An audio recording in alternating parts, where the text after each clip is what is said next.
Hey guys, we got this painting robot to review and it's been so fun, hasn't it? Yeah. So inside the box it comes with the robot itself.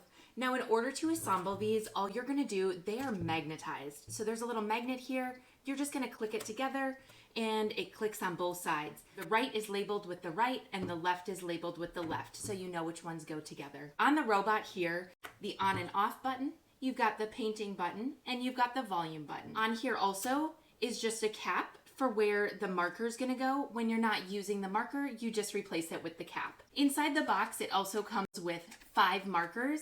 These are less than 10 millimeters, so you can go ahead and use any marker in it as long as it's less than 10 millimeters, because that's what will fit in here. The instructions are so easy to use. It comes with the drawing pad itself. So you'll use this and then you'll put a piece of paper over it. You don't want to draw directly on the drawing pad.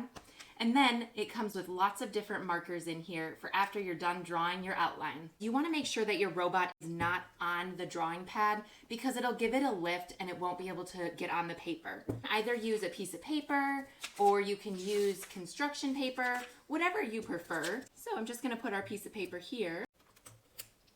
All right, and then turn it on. Hello, let's learn to draw together. All right, and then put your card right in the slot here. All right, now in order to draw us that big middle button, Let's start drawing. now while this is drawing, there is music. You can shut it off by holding the music button. So if you don't want to have the music on, you don't have to. It is rechargeable. So it comes with a USB to USB cord. On the back here is where you will plug in the USB.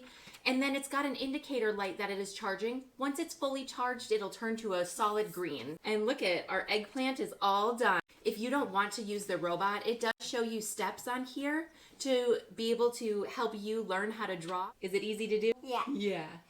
So I think you guys should definitely go check this out.